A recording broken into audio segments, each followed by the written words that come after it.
This is News Guardian. News Guardian with Greg Aldridge and Chip Tarbutton on WFJX Fox Radio 910. Good morning. Hello, there we go. Good morning and welcome to News Guardians on Fox Radio 910. As Elizabeth calls it, Wednesdays are now Wonder Woman Wednesday. And she said that in your honor, too. So last week, I played the Wonder Woman theme for her. So at the bottom of the hour, we'll play the Wonder Woman theme for you, Melissa. Thank you. We love our women of liberty here in the Valley. So awesome. It's Libertarian Wednesday. Happy Libertarian Wednesday, everyone. And I hear that signature collection for your all Senate candidate is finally done. You're good to go. Well, they haven't counted them. Right. But they were turned into the State Board of Elections yesterday, so we're waiting to hear the count of valid signatures, but it's a cause for celebration that we don't have to collect signatures anymore. What was the raw total you turned in? I don't know. I haven't heard. But we had a full slate of House candidates and a statewide Senate candidate, so there was a lot going on. Well, you know, your job of electing a Libertarian in the 7th District just got easier since there is no incumbent majority leader of the House running for Congress in the 7th District now. The crazy story of the day. Well, I don't see how we can get through the morning without... It's now a three-way race where we thought it was going to be a two-way race. Correct. Well, so I was told only a week ago that the Democrats were going to have a candidate because they didn't get something done to turn in time. I guess that didn't turn out that way because they announced a candidate from the Democrat Party. And, of course, as far as I know, the deadline for the parties was 7 p.m. yesterday also. Right. So I'm not sure. I believe that the criteria for them is just to have their state chair sign off something that the candidate is indeed endorsed by the party. Right, so and you that's... didn't have to go through the signature gathering requirement or any of that. Now, for people who are not familiar with how ballot access works, the two major political parties have written into the laws for themselves the ability to put somebody on the ballot just by acclamation without actually having to do what all the rest of us would have to do, including the Libertarian Party, which is to collect the number of signatures to get their candidate officially on the ballot, which, I mean, that's... How is that fair? And in the signature requirement it's a pretty big deal. We spend a lot of time and resources on collecting those signatures. We need 10,000 for a statewide election. We need 10,000 valid signatures, 400 from each district, and they have to be valid signatures. So we have to submit much more than 10,000, and then we have to submit in each House district. I have the distinction of having the highest valid signature percentage in a statewide collection I think in the history of collection. At least that's what I was told by SBE when we collected signatures for E.W. Jackson. Wow. We literally turned in just under 1,100 and ended up with 10,027 valid. That's incredible. That's yeah, well. So I still think it's unfair that you have to do that if everybody else doesn't. Well, one thing we did is we collected at elections. Okay. There were a couple of special... That's a good idea. Yeah, and if you're... 9 times out of 10, if you're showing up to vote, you're probably a registered voter. Right. So those... it's sad you have to say that, but... So, those were good. But honestly, I think I witnessed one of the only miracles I've ever seen in my entire life, because we weren't even close the day before they were due. We were nowhere near the number we needed. And all day the day before we had to turn them in at EW's house, people just kept showing up that were collecting signatures that we didn't know about. And thousands. That's fantastic. Literally, they came. The FedEx man came. The UPS man came. Perlator Courier came. The mailman came. People just keep showing up, and envelope after envelope. And I was like, oh my God, this is just. Because honestly, I had thrown in the towel. I looked at EW the day before and I said, I'm sorry, I don't see. I mean, we had the best signature collection day in the history of us doing this in the last 3 months, and we're not even close. Even if we have the best day ever tomorrow, we're not going to do it. I don't think we're going to do it. And EW looked at me and he said, don't worry. God is going to rain down signatures on us, and it's going to be okay. And he said it with all the belief and all the conviction. And in my head, I'm thinking, You crazy old man. We're not going to... God's not just going to hand us signatures. Are you insane? Well, I had to eat those words. So... FedEx helped God. Wow. But anyway, congratulations to you all. I sort of theoretically know that collecting signatures is a good thing because we're out there talking to people we would otherwise maybe not be talking to. But I will confess that I hate signature collection. I just really hate it. So we have a guy in our group who is just tireless. So at collecting signatures. Is there a picture of him on the Facebook page? Yes, his name is Brian Heiner. So this is actually Brian Heiner Appreciation Day. That's what our celebration is. Well, it takes a special personality to be able to do that kind of work and not have it upset you terribly, because people are so mean and rude, and they make you feel bad about yourself. And I can't stand collecting signatures either. You have to be able to let it go. Not get drawn into an argument and not let it bother you. Just move on to the next person. And I have a hard time. Obviously, that's not me. If anybody has ever listened to the show, you know I can't just let it go. But Brian and James had someone essentially, they had an issue with someone downtown collecting signatures. Someone tried to steal their signatures. Really? Yes. All right. When we come back, we're going to hear about these stolen signatures, and then we're going to talk about the majority leader of the House of Representatives getting his teeth kicked in.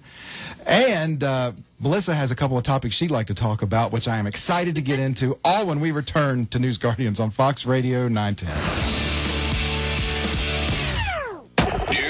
Ready to establish a new government in Richmond. Have we been down this road before with these huge government bureaucracies? Sports. Looking deep, throws up a Hail Mary, intercepted by the Terriers. The Roanoke Valley Station for news, talk, sports.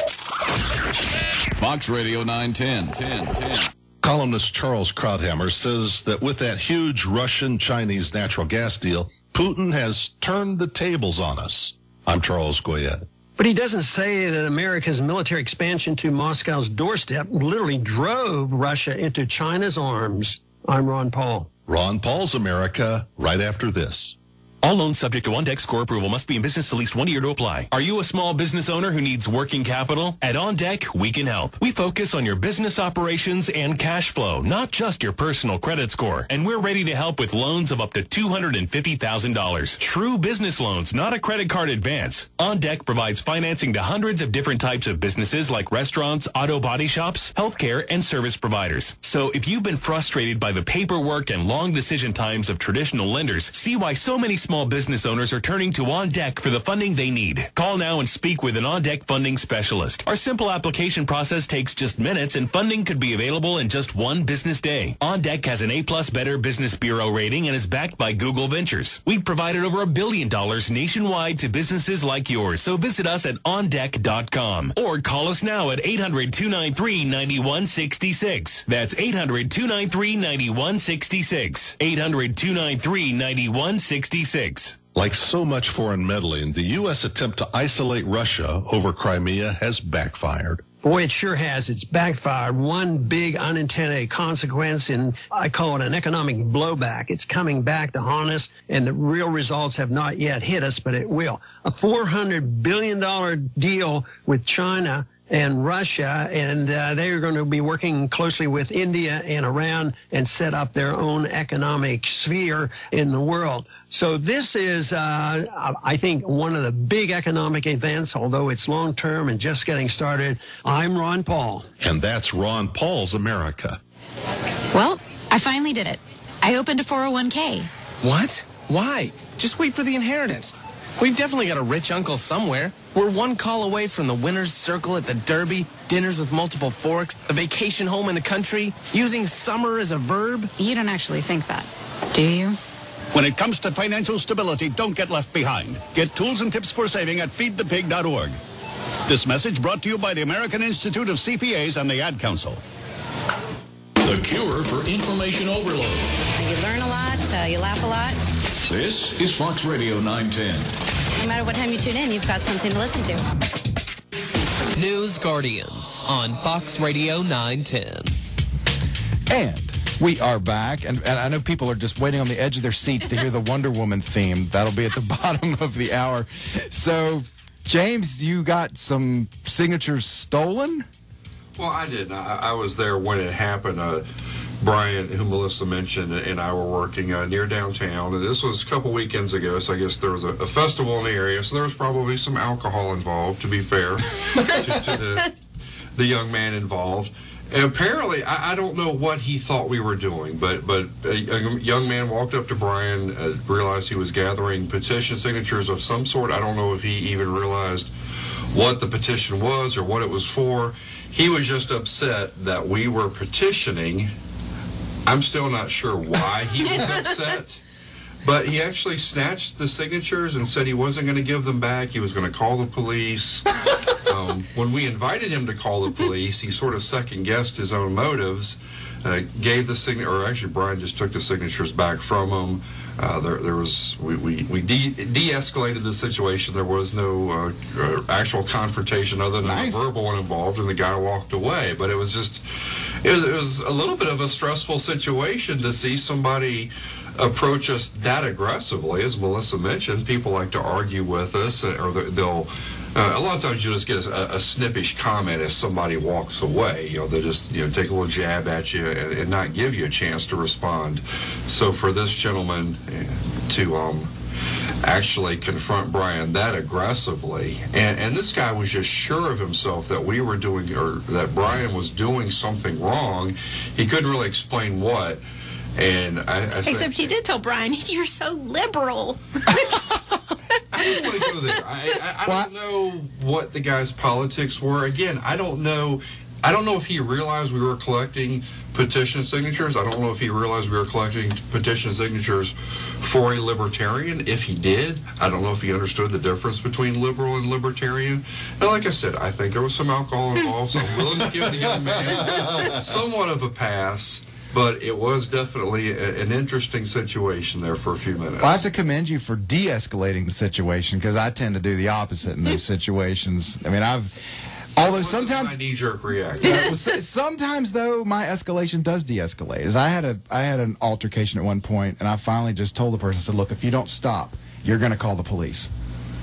And they looked at me like, "I'm going to call the police?" And I said, "Yes, because I'm going to crack your skull." And they're like, "Oh, I get it. Wow. Okay." Now, in that case, that was the end of it. But that was an escalation that de-escalated, because I was. Well, look in here. Once this gentleman suggested he should call the police, when we responded by, "Yes, well, actually, we should call the police because you're the one who just stole property from us. You're the one State Board of Election forms, by the way. Interfering in a petition gathering form. By the way, this is a federal candidate for office. That may make this some sort of federal offense." Again, that would be interesting. We just sort of threw some things out there like, yeah, let's call the police and see what they have to say. We realize all the police would probably do is just give us our forms back and tell the guy to leave, and that's what happened anyway. So, well, in the name of hating to collect signatures, I finally, during the 2012 Senate race, made a sandwich board that said, "Stop George Allen, sign here." And instead of going to where I would think I would find people who would be amenable to a Republican candidate, I started going to places where they were amenable to Democrat candidates. And instead of having what you would think to be conservatives or Republicans or those types of people shun you for collecting signatures for somebody that's actually going to be running in their party, which was really strange. On the other side, they were like, "Stop George Allen, where do I sign?" I mean, they wouldn't run away. They would come to me and ask about that. So we went. They were having those health care, the Obamacare protests in front of the courthouse, federal courthouses one day, and we went to the one in Charlottesville, and to get signatures from all the people who were protesting, that they hadn't passed Obamacare yet at the courthouse, and we're getting signatures. And at one point, somebody tries to engage me in a conversation about Obamacare. And then when they found out what I thought about Obamacare, they wanted their signature back. Mark mine out. Exactly. All right. So we've got some serious liberty stories to talk about in the second half hour. But let's spend just the last couple of minutes before the bottom of the hour on the giant elephant in the room, no pun intended. pun emphatically.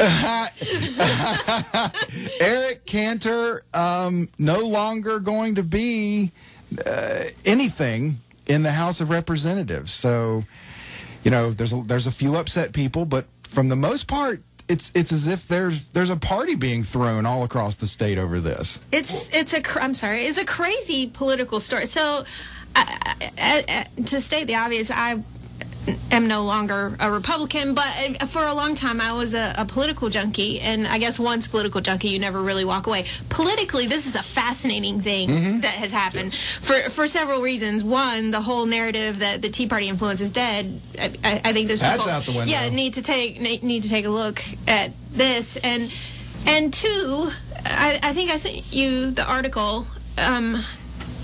So Cantor sent out a poll, an internal poll, right before the primary, showing that he was up by, a zillion points. Yeah. But then, at the same time, started spending a bunch of money on negative ads.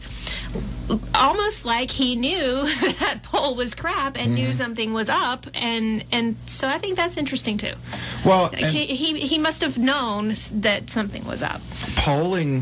Polling is an interesting thing. I never trust any poll taken by anybody other than myself.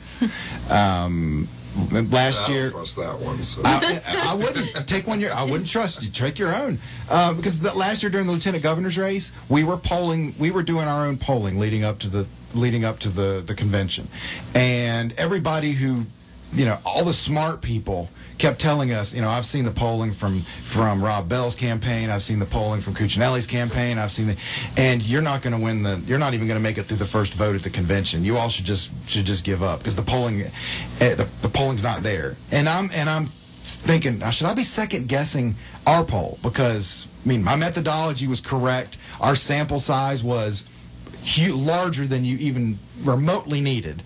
And the questions were devised correctly, and I'm thinking, all right, where am I going wrong here? How can they be so far off?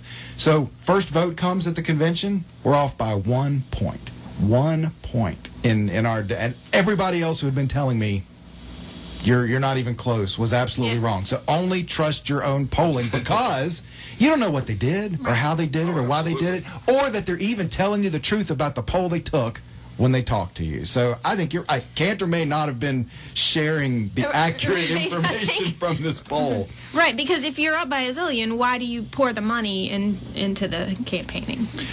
I had to stay up late last night because messages kept coming in. People, I think this surprised people. I think there were a lot of people who just in their hearts said it'd be great if Dave Bratt won and felt like it was possible. I don't know if that many people felt like it was probable, but boy. Well, the narrative of it, sort of you can take down, it's a David and Goliath sort of narrative, and I think people respond to that. And he's Goliath, all right. Politically, in every way you could imagine. He's the second most powerful person in the House of Representatives, and he's gone a few months. That's just wild. Now he won't be gone. He'll he's gone. It's been like 12 hours. He probably already has a lobbying job. And he started a PAC. He'll raise money. He'll start. He's not gone. Unfortunately, he's not gone. Now, what may be gone, and this is a debate I guess we'll watch play out, is what's going to happen with immigration reform, because everybody expected him to be the amnesty pusher on the Republican side to get that deal through, and that may have been one of the reasons why he lost his nomination yesterday. So how do you think that's going to affect? I think that his replacement will likely also be a party guy. So I think that if you expect a change in Republican leadership. Well, we're getting a change in leadership. With Cantor leaving, a new leader will emerge. Now, will they be any different? That's right. That's what I'm saying. You're not going to get... But that leader's not going to be instantly the head of the immigration subcommittee in the House, which... in the workings of the House will make this a little bit harder. Now, will this make other Republican leaders who have been pushing that same amnesty thing think twice about their support of it, or are they just going to do it no matter what the political fallout is? The question is, for me, does this say something about the willingness of people to vote for the sort of the little guy? Like, does this, and you can't say hope so. From one election, but does this sort of signal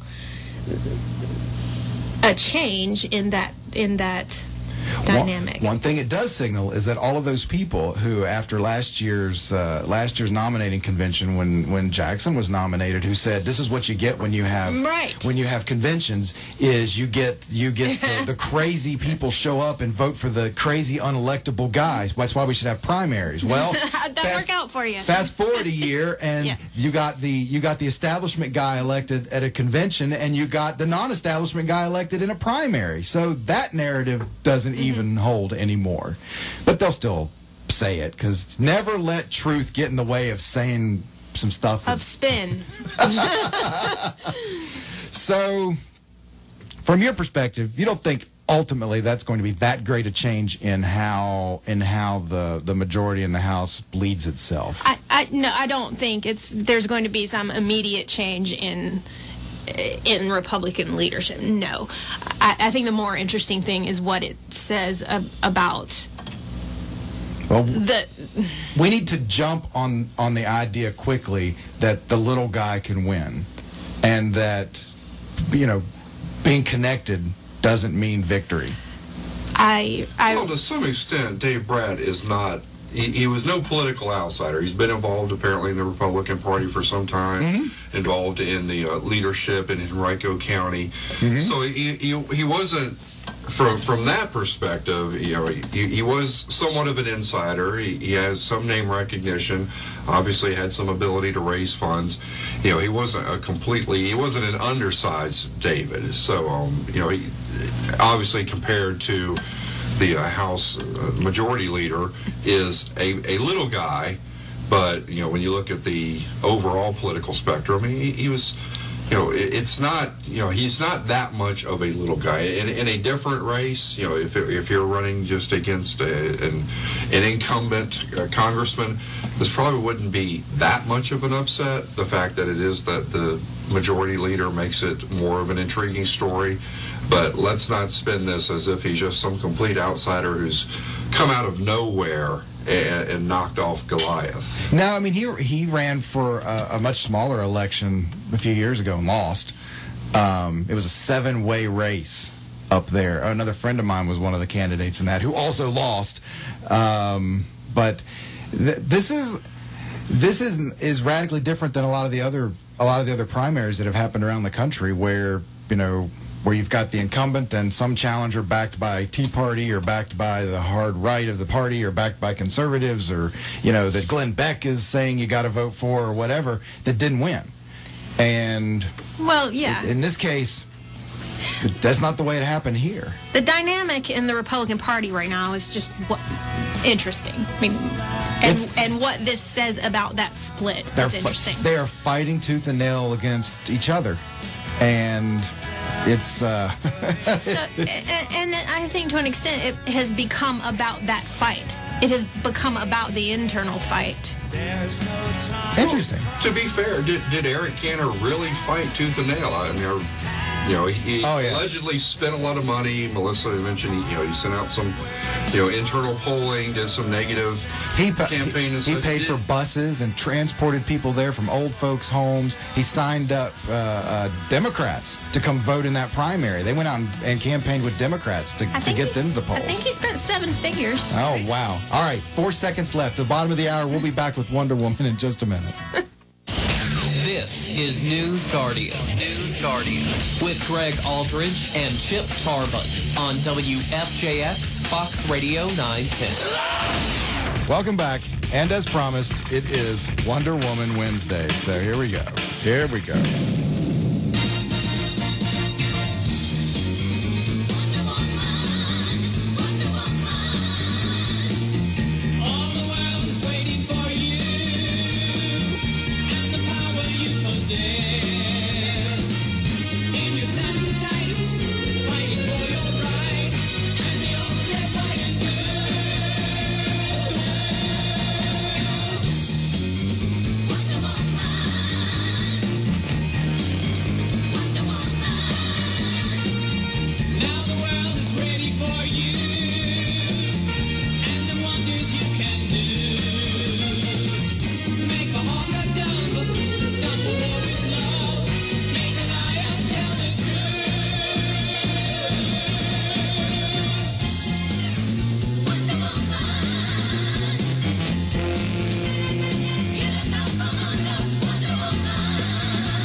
Wow.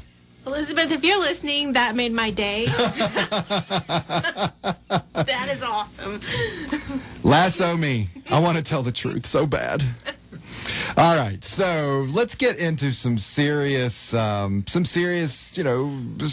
statist, horrible police state kind of stuff, and talk about the NSA stories that you sent. So I sent, EFF had something this week, I guess June 5th was 1 year since the whole NSA story broke, and they posted 65 things that we know now about the NSA that we didn't know a year ago. So I sent the link to you, and my question is, of all of, and just for the record, they didn't have to struggle to find 65 things. I mean, they're all 65 legitimately scary, disturbing things.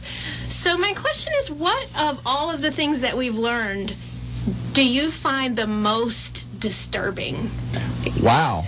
It's kind of hard, right? Well, for me, the most disturbing part is what it may mean. And I say that because, for example, I'm being a conspiracy theorist. When I see these things, I wonder, okay, how might what they're doing here that we now know they're doing, the mystery's off. Right, it's not a conspiracy theory now. But how might it have been involved to explain things that we just didn't quite make sense to us? Like Judge Roberts changing his vote at the last minute on Obamacare. It makes me wonder, does Judge Roberts have something to hide that the NSA found, and Obama sent somebody over to go, look, you're going to vote for this, or this is coming out?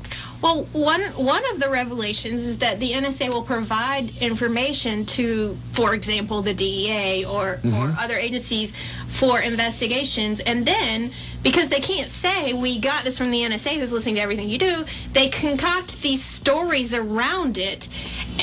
You know where that came from, the connection?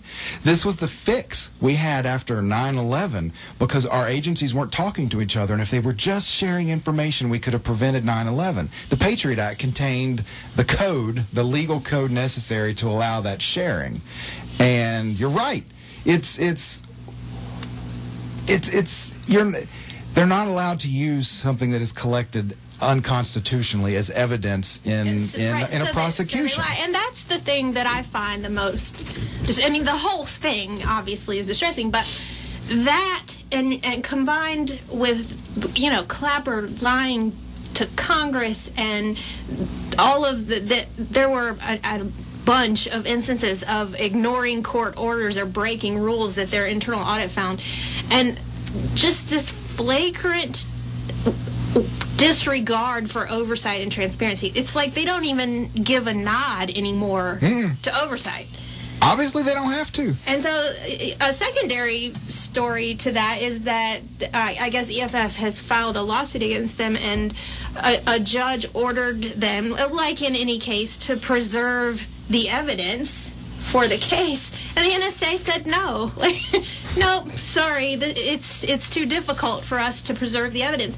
So they will argue that, as they've done in the past, that you don't have standing, that people suing don't have standing, but then they refuse to preserve the evidence to show that you have standing. Well, and refuse to follow judges' orders, Here's the sad part about this is that they are allowed to employ disobedience in the face of being told by some other government entity to do something, yet the rest of us, we're not supposed to employ disobedience when the government is telling us to do something that they don't have the authority to make us do. So, yes. The double standard is alive and well in this case. Number 9 on your list. I don't know how many of our particular listeners will find this, but I know a lot of people who will, was infiltrated online games like World of Warcraft and Second Life to gather data and conduct surveillance, which is kind of funny, but also kind of dark. Thinking about people well, yeah. in a non-serious situation, just playing games, being recorded, surveyed, and inspected for their. I guess, yeah. Breaking news: not everyone online is who they say they are. You heard it here first, folks. I think so. One of them mentions Clapper lying. To your point earlier, Ron Wyden directly asked him if the NSA was doing these things, and he straight up lied in Congress. So how does that happen? How have we gotten to the place where that just happened and it's not? Like, we're from Watergate to that happening. Yeah, I can imagine Richard Nixon is going, God, I'm not that bad. What the heck, right? Yeah, gee. We got here because it is a simple progression of, the slippery slope, while it may be a fallacy of argument, oftentimes does exist in reality. And that's where we're at. It was a little bit here and a little more, and you give an inch, they take two. And all of a sudden you find yourself going from, Central Intelligence Agency spying on foreigners to having a massive domestic surveillance spying on every single one of us. And the spying isn't just behind the scenes and on our phones. I mean, they're collecting our medical data now. Because since we all have to have government subsidized health care, now the government feels it legitimate to know every single medical thing about us. So they're rifling through our medical data, which is supposed to be private. And who's stopping it? Nobody.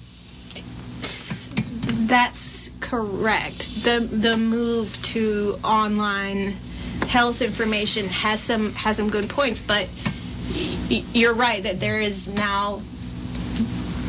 The saddest part about that particular situation, besides the general implication, is that immediately they're now using that data to deny people their Second Amendment rights, because they're claiming there's something wrong with them, that therefore they can now say, you're crazy. You got some mental stability problems, so you can't have a firearm. I think you have to wonder what implications that will have down the road for people being willing to seek help for mental health issues. So are people going to start to worry that, okay, if I seek help, am I going to potentially have to face not having access to a weapon to defend myself? And then, I mean, that's... And if you're worried about it, well, that could be a mental health issue in and of itself, because you're a worry wart. I mean, where does all this end? I mean, that sounds silly, but... I think if we start to see that happening regularly, it is a legitimate concern that people will not seek help when they need it. The first group of people they're doing that to are veterans. And, I mean, these were people that were perfectly okay to give massive weapons of destruction to. They trusted them, with missile buttons, with shoulder-fired, bazookas. But now they can't have a 9mm because there's something wrong with them. The conspiracy theorist in me says there are a few people at the heart of this, pushing this for reasons that are not true, which is they're worried about safety and gun safety and people's lives, when really what they're doing is they've come up with a nifty way to get around the Second Amendment so that they can continue their aims on disarming people. The whole thing is about disarmament. I'm not. We've talked about this a number of times before. I'm not generally a conspiracy theorist. But it's kind of hard to argue. Like, if you read that NSA article with the 65 things, like, read through the 65 things and then say conspiracy theories are crazy, it's kind of hard to do that, right? Number 20, the NSA facial recognition program can now compare spy satellite photographs with intercepted personal photographs taken outdoors to determine your exact location. So, any one of those things 10 years ago would have had you labeled, if you thought any of those things, they would have had you labeled as a conspiracy theorist. Yeah. Well, I was saying this 20 years ago, and they did call me a conspiracy theorist. Remember the militia movement of the 90s? Well, I got kind of interested in what those people were up to and started to go to meetings and started collecting information, and everything that now we know has been going on, not just with this, with other things, it's all come to fruition. It's common knowledge now. So wouldn't you think, though, with all of this coming out, that there would be an enormous public outrage about this? Are we numb to it now? Have we become... Maybe some are... too much craziness at one time? Some are numb. some actually think it's a good idea. I mean, you think of all the people that like to boss other people around, and you shouldn't worry about it if you don't have anything to hide, Melissa. That's not a small percentage of the population that has that attitude. There's a large percentage of the population. I cannot have anything to hide and not want the government listening to my conversation with my mom. You know. I know, but I think that's why. I mean, there was some outcry last year when the pyramid thing popped out during the primaries, and they found out that one of the guys running for lieutenant governor or for governor lieutenant governor is the Democrat, was the guy whose software company wrote the program to help them steal and call the data out of everybody's cell phone text messages. When that popped out, there was some outcry for like a week. It's like that show Person of Interest, but real. Do you all watch these? I find these on at places because I know people that watch these shows. But do you watch those investigative crime shows? I do. Yes. Where, well, I don't watch them either. They drive me nuts. And lately, they're driving me nuts for another reason, and that is because the cops and the investigators on those shows break the law all the time. That's why I don't watch them. And they demonstrate it in a way that is supposed to make it okay because they got the bad guy. Does that help with making us numb? It sure does. Yes, drives me crazy when that happens in movies also. Mm-hmm. I think you may hit the nail on the head. I think that there has been a, whether it may not have been a concerted effort, but there has been at least some sort of effort to legitimize illegitimate things because the end justifies the means. And those shows are extremely popular. What are there, like 30 different cop? I mean, you got CSI in 17 different cities. Like NCIS Los Angeles, it's crazy, the surveillance going on that show. And of course, in those fictionalized settings, every time a cop violates somebody's rights, it's always the person, always on the side of the angels. It's always a bad guy. Yeah. I mean, it always, the ends always do justify the means. They never have a show where they accidentally violate somebody's rights and it turns out the person wasn't guilty of anything and the cops all look like idiots and, oh my God, maybe I need to take a paid vacation for 2 weeks while this is investigated and whitewashed, which is what often happens in the real world. But, in the movies or in the TV, it's always, the person, there always is a true bad guy involved. And that's not what happens in real life. A lot of time, innocent people, not just people who, you couldn't find enough evidence. Truly innocent people who haven't done anything, are in the wrong place, wrong time, or they, police officers can't read the address and they show up at 313 21st Street instead of 212 13th Street or whatever. I got my numbers mixed up. But, they show up at the wrong address and start victimizing people, and then it gets whitewashed. Elizabeth's pet peeve about that is all the people that right now have been prosecuted and are in jail because somebody in law enforcement made a mistake and they knew it, but rather than own up to it, they covered it up to save their own butt, and an innocent person. I mean, she will rail on that. And she's absolutely right. But let me ask you a question on this being in TV and movies. Back during World War back during World War II, the government was involved, and they had an entire department whose mission it was to put pro-war messages into pop culture, television, radio, movies. So do you think that the content of these shows that we're describing is in some way affected by an effort just like that today to put pro-law enforcement messages to show the good side of breaking somebody's constitutional rights into entertainment? I think had you asked me that a year ago, I would have said, conspiracy theorists. But I think now it's kind of hard to argue with that. Welcome, Melissa. I'm glad to have you here. Yeah, I was just thinking about this. It's not just the fictionalized shows. Watch Cops. Look at how many times there's actual footage there of a police officer violating somebody's rights, ignoring the Fourth Amendment. We're going to go through your vehicle anyway. Yep. Sir, pop the trunk whether you want to or not. You're going to pop your trunk. We're going to look in there.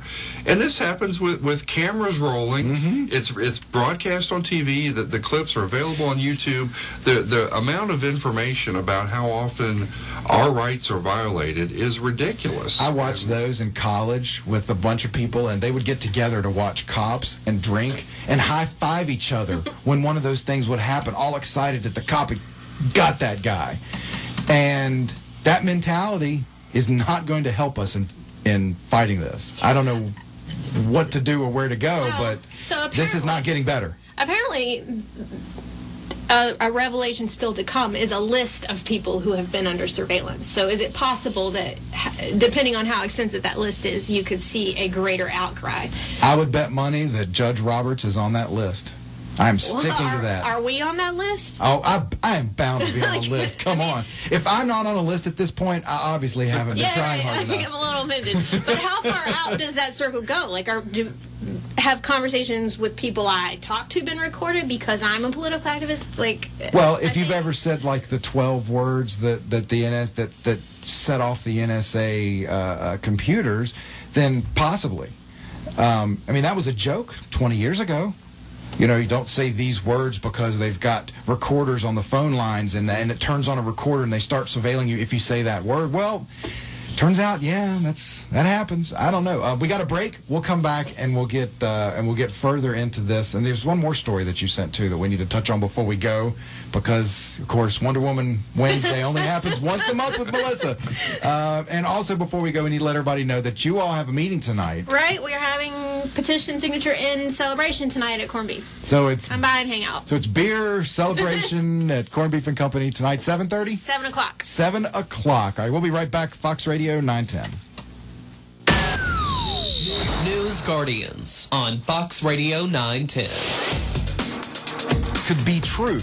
I mean, conspiracy theories may not be, but what we've come to find out from some things that were once considered conspiracy, we turn out to find that they're true. I mean, and sometimes that happens because document dumps from the Fed show that, you know, things people were claiming 50 years ago were actually true. But you just don't know about it until most of the people that were involved were dead. And nobody cares 50 years later. Right. So, what will we find out is true about today 50 years from now? Given what we already know is true, I guess that's a frightening thing. It could be yeah.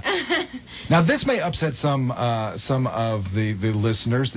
Number 37 on your list is the NSA and its partners exploited mobile apps such as Angry Birds game to access your private information, location, home address, gender, purchasing habits.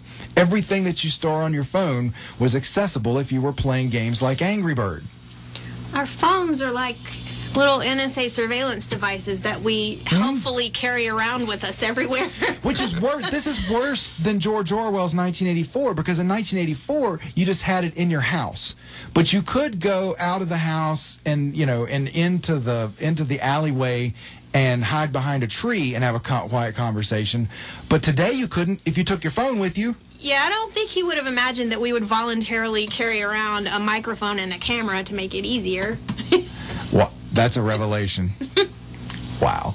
This list is just... I'm trying to find the things on here that the average person who's very engrossed in the pop cultures of society will find, like the Angry Birds thing. Right, the Angry Birds. We'll find just absolutely... Well, and I think the Facebook thing, and Facebook stuff isn't on there, but I did see that this week, that Facebook can use the mobile app to turn on the microphone on your phone, and I find that just very disturbing. Yes. So, James, if they turned on your microphone and camera, what would they see? Thankfully, not very much excitement. They'd probably see me watching TV and playing on Facebook. But again, they already know I'm doing that. Yesterday, they just seen me drinking a sangria to celebrate Eric Cantor being kicked out of the House of Representatives. But they could, depending on your profession, that could. You could have them remoting into confidential information, medical, legal, whatever. Just the stuff that judges will let them do is bad enough. But now we've moved into a realm of what not even the judges can stop them from doing. And that's wow. That goes back to the thing I find the most troubling is that they don't, they don't even seem to be willing to care. Nope, they are What the court brazen system about is it. saying. Right. Our third break for our segment was so long that we're now out of time for the fourth one. So thanks for coming in. And remember, every second Wednesday of the month is Melissa's day, and James for Wonder Woman Wednesday. We'll be back. Fox Radio 910.